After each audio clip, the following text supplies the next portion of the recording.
ખેડામાં મોડી રાત્રે national highway number 8 ઉપર અકસ્માતની ઘટના બની છે। ડભાણ બ્રિજ ઉપર મોડી રાત્રે અકસ્માતની ઘટના બની। ડભાણ બ્રિજ ઉપર અકસ્માત સર્જાયો છે। જ્વલનશીલ એસિડ ભરેલ ટેન્કર અને ટ્રક વચ્ચે અકસ્માત થયો છે।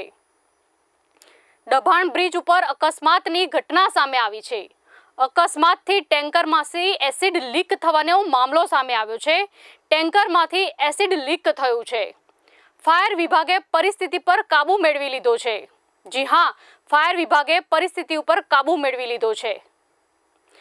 નડિયાદ ફાયર બ્રિગેડની ત્વરિત કામગીરીના કારણે મોટી દુર્ઘટના ટળી છે। ટેન્કરમાં અંદાજિત કેબિનમાં જોતા બેલ્ટી મળી આવેલ છે। બેલ્ટીમાં હાઇડ્રોલિક એસિડ જણાવેલ છે।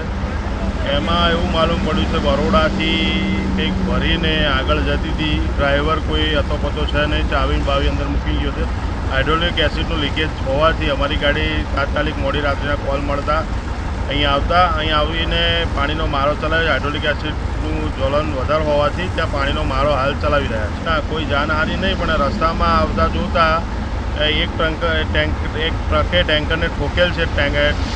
પાછળ એક્સિડન્ટ થવાના કારણે લીકેજ થયેલ છે એવું માલુમ પ્રાથમિક તબક્કે મળે છે। હું મારા રૂટ દરમિયાન મારા ટોલ ઇન્ચાર્જનો ફોન આવ્યો હતો કે ડભાણ કંઈ આસપાસ કે ગેસનું ટેન્કર લીક થયેલ છે। તો ત્યારબાદ અમે ત્યાં પહોંચ્યા પછી ડ્રાઈવરમાં ગાડી જોયું ટેન્કર આગળ, તો લીકેજ હતું। લીકેજ જે નડિયાદ નગરપાલિકા ફાયર બ્રિગેડ ત્યાં આવી ગયેલી હતી। સ્થાનિક પોલીસને જાણ થઈ ગયેલી હતી।